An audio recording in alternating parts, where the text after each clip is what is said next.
I've been to the rock bottom more than once, being in very dark places mentally and emotionally, and each time I was able to climb out of it by doing the exact opposite of what self-help tells you. To now, with the self-belief that I have the power to create a deliberate life for myself, with more of what I want and less of what I do not want.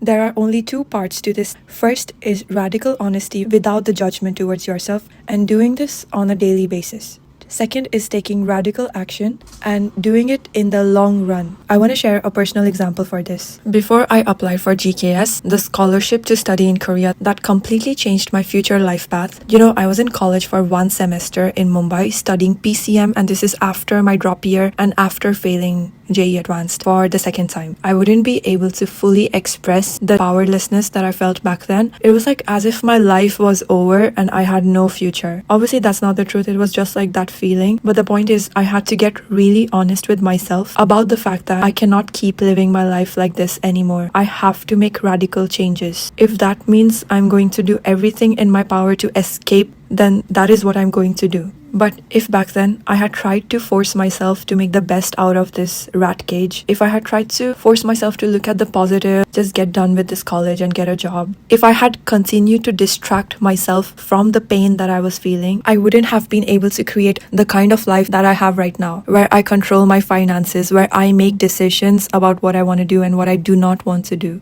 As someone who's been into self-development for a really long time, we tend to make the positive states into the goal, and anything that doesn't feel good, we feel like something is wrong with us. The problem with this mentality is that it makes us do mental gymnastics to see positives in a situation when it is time to look at the reality of the situation. Radical self-honesty means you do not sugarcoat and see things as they are, being honest with how you feel. And this is not straightforward at all because there's so many multiple complex layers to how we feel. This brings me to another point. You have to stop comparing your situation to the suffering of others to try to feel better in comparison. This is just one of the ways we distract ourselves. If you're also prone to thinking like this, I want you to ask yourself, how does comparing yourself help you get out of the powerless position you are in right now? I read this in a spiritual book, which I feel is true deep down, that ultimately on the highest level, we are all connected. So when you empower yourself, you're empowering the whole world. And when you reduce your pain, you're reducing the pain of the whole world collectively, even if it's just a little bit. Radical honesty isn't something you do once and then you're done. It is really a daily practice, something I use journaling for every day, asking myself, where am I right now? What am I avoiding? And honestly, though it might be hard, it's best if it's coming from a place of wanting to create a better life for yourself, not coming from a place from judging yourself.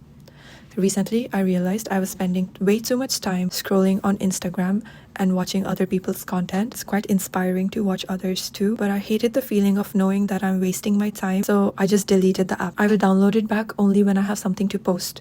Another example is, around last year summer, I realized I was about 5 kilos heavier than I want to be, and I did not like to feel heavy in my body. I signed up for CrossFit classes, which became the catalyst for me to start eating healthier, tracking my protein, being mindful of calories. Eventually, I reached a weight where I feel much better about myself. And this definitely also applies to relationships. I don't talk much about romantic relationships on my channel, but in the past, I have struggled with this good girl mindset where I entertain people who I don't even like. So in this case, radical honesty means admitting that I have to stop talking to them. This is actually my rule, that I will never date someone that I'm not attracted to. You don't have to force yourself to give someone a chance if deep down you already know that you're not interested.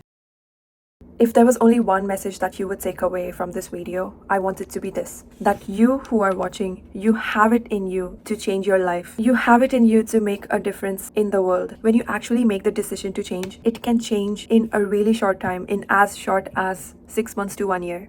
And if you are someone who is looking for real change, this is where it starts. Really radically honest with yourself about where you are right now. And there's going to be a second part to this.